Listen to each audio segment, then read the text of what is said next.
बहुत बढ़िया, मैं आ गया हूँ। और आज हम लोग पढ़ेंगे यार इवोल्यूशन। क्या पढ़ेंगे?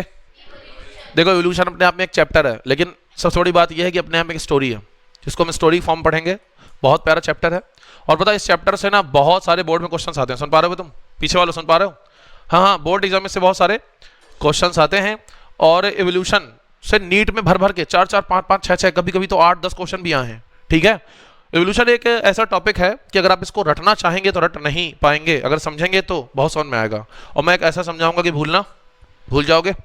इवोल्यूशन क्या है? हाँ हाँ, जब हम बात करते हैं इवोल्यूशन क्या है, तो इवोल्यूशन कोई सडन चेंज नहीं है। सडन यानी तुरंत होने वाला चेंज नहीं है कि कल आप बंदर थे आज इंसान हो गए, ऐसा नहीं है। बल्कि किसी जमाने पर आप बंदर जैसे थे, है ना। लोग कहते हैं आप बंदर थे, आप बंदर कभी नहीं थे। बल्कि बंदर जहां से आया हम भी वहीं से आए हैं। यानी हम जहां से आए हैं वहां से बंदर भी आया। हम कभी बंदर नहीं थे, बल्कि हम दोनों के पूर्वज सेम थे। सुन पा रहे हो तुम? कोई तुमको कहे तुम कभी जमाने में बंदर थे, कोई टीचर तुमसे कहते कि तुम किसी जमाने में बंदर थे, कहते रहे नहीं नहीं बंदर आप होंगे। जहां से बंदर आया वहीं से हम इवॉल्व हुए। हम वही बात करेंगे आज हम। ध्यान सुनेंगे प्लीज। ये एक चोमू, यू नो एक चोमू एकदम कई हजार सालों में आप देखिए, कभी झुक के चलते थे, थोड़े खड़े हुए, कपड़े पहन लिए, इसके पास कपड़े नहीं है, ठीक है ना, इसके पास थोड़े कपड़े आ गए, मतलब समझ रहे हो ना, कुछ बदल रहा है, पोस्चर झुका हुआ है, बाद में पोस्चर सीधा हो रहा है। और एक जंगल में रहने वाला ऑर्गेनिज्म, एक जंगल में रहने वाला, देखना भाई साहब, बिजनेसमैन बन गया है, सक्सेसफुल लग रहा है, समझ रहे हो। तो इसको हम बोलते हैं मॉडर्न मैन। क्या बोलते हैं? तो जो इवोल्यूशन है, ये झांकी बता रही है कि जो इवोल्यूशन है ये एक लॉन्ग टाइम की प्रोसेस है, लॉन्ग टर्म प्रोसेस है। तो इवोल्यूशन एक चेंज है जो बहुत लॉन्ग टर्म में होता है। Evolution is not short term, it is long term change. तो जब भी हम बात करते हैं बेटा इवोल्यूशन की, किसकी बात करते हैं बेटा, मेरे साथ बोलो, इवोल्यूशन की, तो हम कहते हैं कि इवोल्यूशन इज द सीक्वेंशियल या ग्रेजुअल, सीक्वेंशियल और ग्रेजुअल चेंजेस। ये क्या है? सीक्वेंशियल या ग्रेजुअल चेंजेस हैं। ये सीक्वेंशियल हैं, देखो सीक्वेंस में हो रहा है ना, इससे ये बना, इससे ये बना, इससे। अब ग्रेजुअल है, धीरे धीरे धीरे धीरे हो रहा है। तो मैंने क्या कहा? Evolution is the sequential, sequence के फॉर्म होने वाला क्या है? ग्रेजुअल चेंजेस हैं that take place over millions of years, जो कई सौ साल लेते हैं। मिलियंस ऑफ ईयर, लाखों साल में जो चेंज होते हैं, है ना। कुछ स्पीसीज तो कुछ हजारों साल लेती हैं, लेकिन मिलियंस का मतलब यह है हम बात कर रहे हैं अपनी पूरी अर्थ के बारे में। तो ये ना सोचना कि इवोल्यूशन हमेशा मिलियन ऑफ ईयर में होता है, ऐसा कोई जरूरी नहीं है। हजारों साल में भी होने वाला चेंज भी इवोल्यूशन है। तो लॉन्ग टर्म में जो होता है वो होता है इवोल्यूशन। लेकिन यहां पर मिलियंस क्यों लिखाया गया? क्योंकि हमारी अर्थ के बारे में बात हो रही है और एनसीईआरटी भी यही कहती है। सुन पा रहे हैं ना? बोलो। तो जब भी कोई पूछे इवोल्यूशन का डिफिनीशन क्या है, तो आप कहेंगे मेरे साथ बोलो, evolution is the sequential gradual change that take place over long period of time. और हम यहां क्या बोलते हैं? ओवर मिलियंस ऑफ ईयर्स, यानी कई सालों में, मिलियंस ऑफ सालों में, ठीक है ना। बोलो, लाखों सालों में जो चेंज होता है। बेसिकली हम किसकी बात कर रहे हैं? हम बात कर रहे हैं अर्थ की, हम बात कर रहे हैं अर्थ के एटमॉस्फेयर की, हम बात कर रहे हैं ऑर्गेनिज्म की, जहां हम बात करते हैं मिलियंस ऑफ ईयर्स। वहीं पर किसी एक चेंज के बारे में बात करें, जैसे ह्यूमंस, तो इनको तो अभी लाखों साल भी नहीं हुए। समझ रहे हो बात को? तो ह्यूमन एवोल्यूशन भी हमारे सिलेबस में है, ह्यूमन इवोल्यूशन हमारे सिलेबस में है, हॉर्स का इवोल्यूशन भी हमारे सिलेबस में है। हम बहुत कुछ पढ़ेंगे इस चैप्टर में। तब तक के लिए थोड़ा नोट कर लो, थोड़ा अच्छा लगे, हेडिंग लगा लो #इवोल्यूशन और ये लिख डालो। वीडियो पॉज करके लिख दो। सुन रहे हो? वीडियो पॉज करके लिख दो। मैं हो गया? चले, नहीं हुआ किसी का? अबे जल्दी कर, लेट तो आता तू ऊपर से, उसके देख के लिख ले, ठीक है। चलो बेटा, अब पढ़ते हैं ओरिजिन ऑफ यूनिवर्स। जो हमारा यूनिवर्स है, इसकी ओरिजिन के बारे में बात करें तो देखो, आज से लगभग 20 बिलियन ईयर एगो, आज से लगभग कितना बोलो, 20 बिलियन ईयर, लगभग 20 बिलियन ईयर एगो हमारा जो यूनिवर्स था वो एग्जिस्ट नहीं करता था, ऐसा साइंस कहती है। और ऐसा माना जाता है कि एक बहुत बड़ा बहुत विशाल चट्टान टाइप की एक यूनिट थी, है ना। एक बहुत बड़ी यूनिट थी, बहुत बड़ा गोला था, पीके गोला, बहुत बड़ा गोला था। और पता है, किसी सडन रीजन की वजह से इसमें होता है धमाका, एक्सप्लोजन। ये एक्सप्लोड करता है, क्या करता है बेटा? ये एक्सप्लोड करता है, फट जाता है। और जिसमें धमाका होता है, उस धमाके को हम कहते हैं बिग बैंग, बिग बैंग।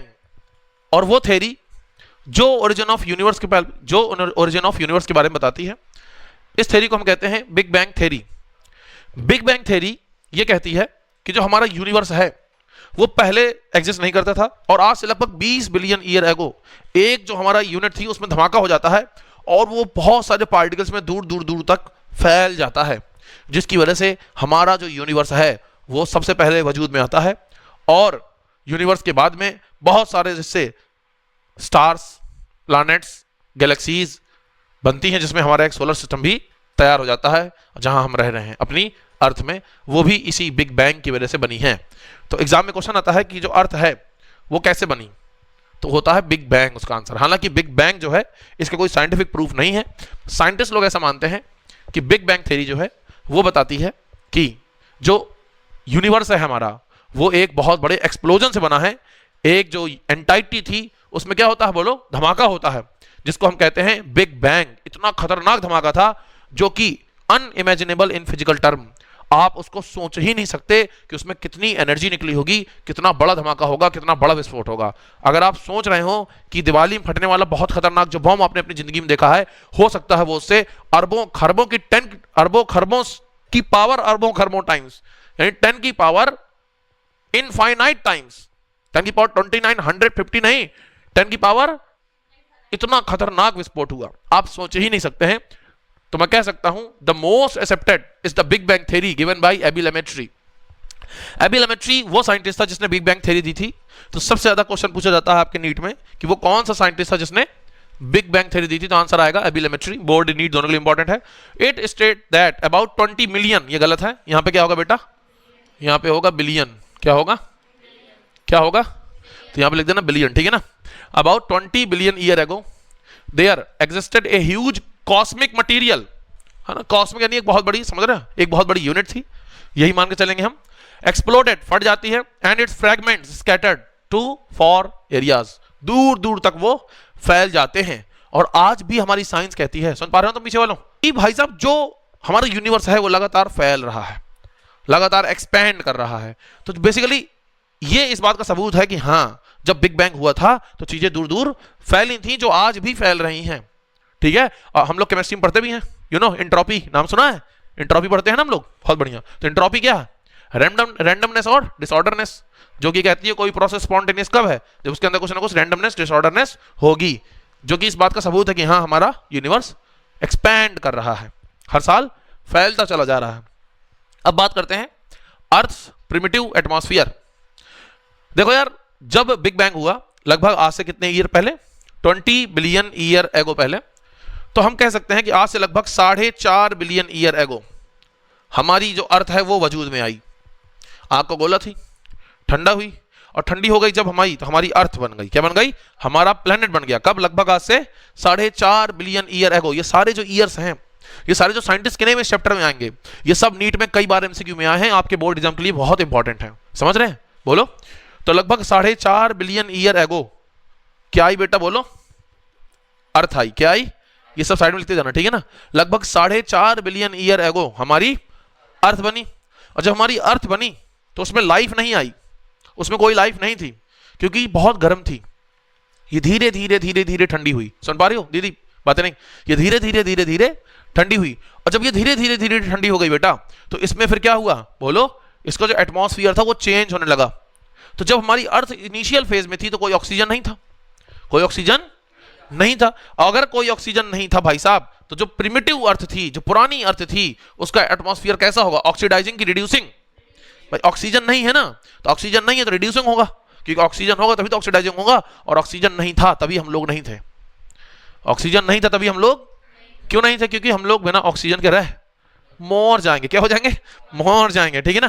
तो हम कह सकते हैं जो अर्थ है, यानी जो अर्ली अर्थ है हमारी, यानी जो बेटा प्रिमिटिव अर्थ है, जो प्रिमिटिव अर्थ का एटमॉस्फेयर है वो कैसा था, रिड्यूसिंग था। कैसा था, रिड्यूसिंग इन नेचर। कैसा था, रिड्यूसिंग इन, तो हम कह सकते हैं it slowly changes from reducing to oxidising. और धीरे धीरे धीरे धीरे ये क्या हुआ, रिड्यूसिंग से ऑक्सीडाइजिंग हो गया। कैसे हो गया, जो फ्री ऑक्सीजन थी, जो हाई टेम्परेचर था, उसके कारण जो फ्री ऑक्सीजन थी वो वजूद में आने लगी।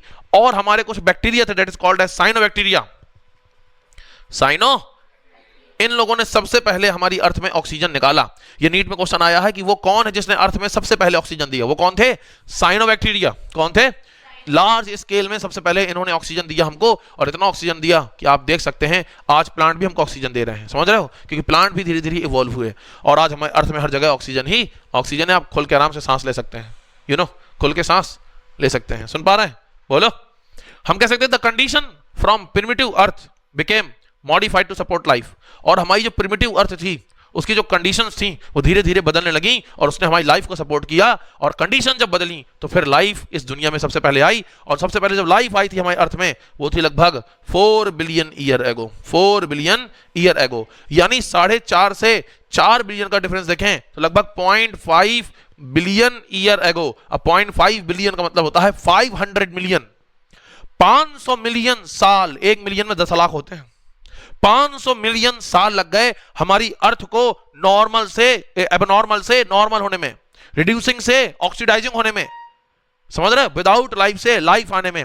जब अर्थ वजूद में आई तो अर्थ जब हमारी सबसे पहले यूनिवर्स में बनी तो उसको कितने साल लग गए? 500 मिलियन साल लग गए एक लाइफ को सस्टेन करने के लिए। तो आज जो हमारी अर्थ है हमें उसको बर्बाद नहीं करना चाहिए, हमें हमारी अर्थ की केयर करनी चाहिए, क्योंकि 500 मिलियन ईयर लगे हैं इस अर्थ को बनने में जिसको हम ह्यूमंस ने 100 साल में डिस्ट्रॉय कर दिया। अगर हम आने वाले 100 साल तक सुधरे नहीं तो इस दुनिया से हम पूरी जितनी भी स्पीसीज है सब खत्म हो जाएंगी, कोई नहीं बचेगा, ये अर्थ रहने लायक नहीं होगी। समझ रहे हो? तो इवोल्यूशन पढ़ने के साथ साथ हमको ये जागरूकता भी होनी चाहिए कि हम अपनी अर्थ को बचा सकें। वाटर को सेव करना है, एनवायरमेंट को गंदा नहीं करना है, ये सारी चीजें ये भी हमारी चैप्टर के अंदर आती हैं। तो इवोल्यूशन अगर आप पढ़ रहे हैं तो आप ये भी देखिए कि हमारी अर्थ कैसे बदली और उसको हमने कैसे बिगाड़ दिया। जो 500 मिलियन ईयर एगो में हमारी जो अर्थ थी, सॉरी, जो 500 मिलियन ईयर में हमारी जो अर्थ थी वो बनी, उसको हम 100 साल में बिगाड़ रहे हैं। कितनी बुरी बात है, समझ रहे हो? और उसका सिर्फ एक लगभग 1.5 मिलियन स्पीशीज में एक स्पीशीज जो कि ह्यूमन है वो इस अर्थ को खराब कर रही है, बाकी स्पीशीज का कोई रोल नहीं है। समझ रहे हो बेटा? बोलो। ये सब चेपो फिर पढ़ाते हैं। पॉज करके लिखो बे।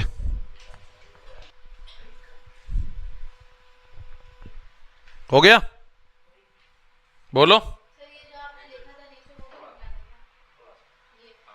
हाँ लिख लेना। Big bang 20 billion year ago, earth formed 4.5 billion ago, first life 4 billion year ago, मतलब life on earth 4 billion. Life on earth 4 billion. Cyanobacteria ने और एरो लगा के दे दो, फर्स्ट ऑक्सीजन, एरो लगा के शॉर्ट में लिखो ताकि याद रहेगा। सबसे पहले ऑक्सीजन किसने दिया? Cyanobacteria. Earth formed 4.5 billion year ago, life on earth 4 billion year ago, big bang arrow लगा के 20। ये ना सोचना ऊपर लिखा है बिग बैंग, यहां अलग से लिख लेना ईयर्स, 3-4 ईयर्स एक साथ साइड में बॉक्स बना के। ये बहुत बढ़िया अच्छा काम किया तुमने। ऑक्सीजन दे रहा है ना वो, तो एरो लगा के ऑक्सीजन ऊपर एरो इवॉल्व कर दो। ये सब सीधा एमसीक्यू में आते हैं बेटा, हटाएं। चलो सुनो बेटा, अब हम पढ़ेंगे theories of origin for origin of life. भाई सुनो, क्लास शांत। अब पढ़ते हैं theories for origin of life. Theories for origin of life, हमारी जो लाइफ की ओरिजिन हुई है, यानी जो इवोल्यूशन है, इसकी जो कहानी है जो साइंटिस्ट लोगों ने दी है, उस पर बहुत सारी थ्योरीज हैं। हमारी लाइफ इस दुनिया में कैसे आई, how the life came on this earth, how the life evolve on this earth, ये कैसे आई, इसके बारे में साइंटिस्ट लोगों ने बहुत सारी थ्योरीज दी हैं जिसके बारे में हमें बात करनी है। एक थ्योरी की बहुत सारी हैं, सुन पा रहे हो? एक थ्योरी की बहुत सारी हैं। बेटा मुंह पेन मत लो, मुंह से निकालो, गंदी बात। हाँ, एक थ्योरी की बहुत सारी हैं बेटा, ध्यान सुनो। There are many ideas and theories as to the origin of life on earth, some of them are. कह रहा कि कुछ थ्योरीज हैं ओरिजिन ऑफ लाइफ के अर्थ में, और कुछ हैं जो कि हम पढ़ रहे हैं। नंबर वन हेडिंग लगाएंगे थ्योरी ऑफ स्पेशल क्रिएशन। बेटा बहुत इंपॉर्टेंट है ये, कई बार बोर्ड एग्जाम में आई है, नीट में से बहुत क्वेश्चन आते हैं। ध्यान सुनना प्लीज, अंकल को मत देखो, ठीक है? अंकल भी कपड़े नहीं पहने, वहां से नजर डाओ। यहां देखो, theory of special creation, theory of special creation. ध्यान सुनेंगे। देखो यार, ये जो थ्योरी थी इसको दिया था फादर सॉरेज ने। किसने दिया था? ये शायद यहां लिखा हो, मैं यहां लिख देता हूं। गिवन बाय, ये जो थ्योरी थी given by father Suarez. Father Suarez, father समझते हो ना? यू नो क्रिश्चियंस होते हैं ना, क्रिश्चियंस, तो वहां पर उनके फादर चर्च में होते हैं ना, तो फादर सॉरेज। ध्यान सुनो प्लीज भाई, हेलो। ध्यान सुनना, चाचा इधर देखिए, फादर सॉरेज की बात करते हैं। इन्होंने एक थ्योरी दी जिसका नाम था थ्योरी ऑफ स्पेशल क्रिएशन। जब साइंटिस्ट लोग कहते हैं कि इस दुनिया में हम लोग ऐसे हैं जैसे दिख रहे हैं, ऐसे नहीं थे, ऐसे जैसे हैं हम आज ऐसे नहीं थे, हम डिफरेंट टाइप के थे, हम इवॉल्व हुए हैं, हम किसी जमाने में ऐसे थे। तो लोग कहते हैं अच्छा हम ऐसे थे, वाह क्या बियर्ड है ना, इसके तो लिप्स ही नहीं है, मूंछ भी नहीं है इसके, कभी हम ऐसे थे, जंगल में रहते थे। फिर लोग पता क्या कहते हैं, ये घोड़ा है ना, घोड़ा घोड़ा दिख रहा है, कभी ये फॉक्स लाइक था, लोमड़ी की तरह था, कार्निवोर था, फिर ये शीप लाइक, भेड़ की तरह बन गया, फिर ये पोनी लाइक, पोनी लाइक यानी ना गधा ना खच्चर ना घोड़ा, कुछ उस टाइप का, फिर ये खच्चर टाइप बना, यू नो गधे टाइप का, और फिर आज ये घोड़ा बन गया, समझ रहे हो, जिसका नाम है हाँ एक्वस, एक्वस यानी हॉर्स, ठीक है ना, एक्वस। तो बेसिकली इयोहिप्पस, मीजोहिप्पस, मेरिचिप्पस, प्रियोहिप्पस, एक्वस इनके नाम है, ठीक है, इसका एवोल्यूशन का। तो आज जो हम घोड़ा देख रहे हैं ऐसा नहीं था, बल्कि बहुत लंबे समय के बाद ये इवॉल्व हुआ है, ऐसा साइंटिस्ट बोले। तो फादर बोले नहीं नहीं नहीं, ऐसा कुछ नहीं है, भगवान ने इन सबको बनाया है। तो फादर 3 कैनोटेशन देते हैं, दिस थ्योरी हैज 3 कैनोटेशंस। इस थ्योरी की 3 बातें हैं। पहला, फादर कहते हैं, फादर सॉरेज कहते हैं थ्योरी ऑफ स्पेशल क्रिएशन में, कहते हैं the species that we see today were created as such. जैसी स्पीसीज आज हम देख रहे हैं ये ऐसी ही भगवान ने बनाई थी, ये कभी ऐसा नहीं था, हम कभी ऐसे नहीं थे, बल्कि हम जैसे हैं वैसे ही थे। और ये साइंटिस्ट लोग ज्यादा ज्ञान ना पे लो, अगर तुमने धोखे से भगवान के खिलाफ कुछ बोला तो जैसे अदर साइंटिस्ट लोग को फांसी चढ़वा दिए, गैलीलियो को जहर दे दिया था ना, उसने कहा था अर्धगोल है, तो ऐसे तुमको भी मरवा देंगे। तो साइंटिस्ट बोले जी जैसा आप कहें, भगवान सुप्रीम है, गॉड इज सुप्रीम। फादर ने कहा बहुत बढ़िया बेटा, आशीर्वाद, शादी हो जाए तुम्हारी, सिंगल हो अभी तक, बहुत पढ़ रहे हो। तो पहली इसकी थ्योरी क्या थी, पहला पॉइंट क्या था थ्योरी का, मेरे साथ बोलो, all the organism that we see today were created as सच।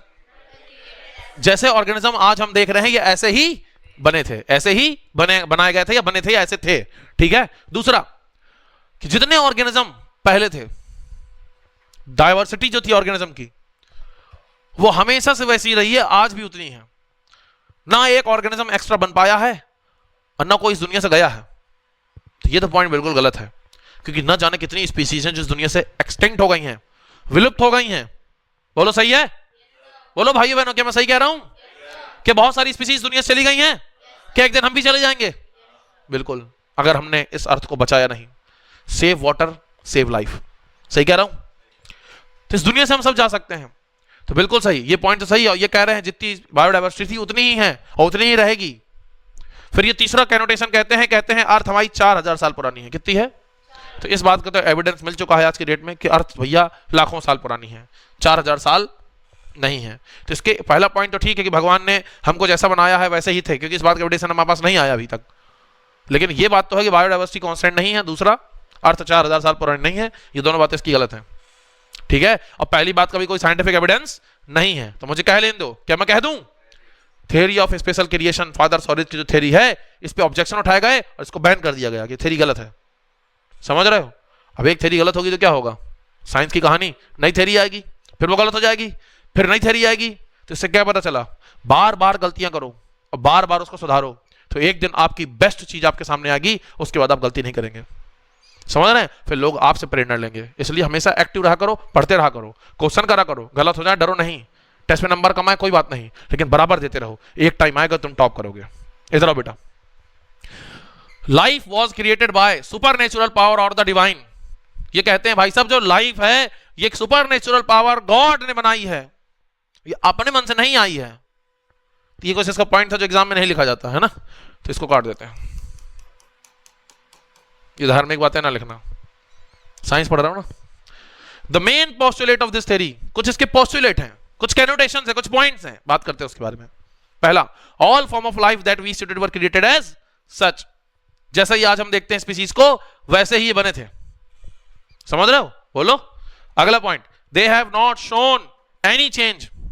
इनमें कोई बदलाव नहीं हुआ, इनमें कोई वेरिएशन नहीं हुए कि कभी हम ऐसे थे और आज हम ऐसे हो गए हैं। नहीं भाई, बिल्कुल नहीं। यानी जो पीछे यहाँ झांकी बनी है ना, इधर इधर आओ सब लोग, कि पहले ये था, फिर ये बना, फिर ये बना, फिर ये बना, फिर ये बना। ये कह रहे नहीं, ये सब चौमुगिरी है, ऐसा कुछ नहीं, फालतू भाला दिए हो ये बिल्कुल किसी जमाने हम लोग ऐसे पहनावा पहनते थे, ये बात सही है, लेकिन थे हम ऐसे ही, झुक के नहीं चलते थे, बंदर नहीं थे, पूंछ नहीं थी। ये कह रहा बिल्कुल गलत, ये सब फालतू की बात ना करो, साइंटिस्ट लोगों से कहा, ठीक है ना। और जैसे थे वैसे हैं, ना कोई वेरिएशन हुआ है since they were formed on this अर्थ, जब से वो बने कोई एवोल्यूशन नहीं हुआ है।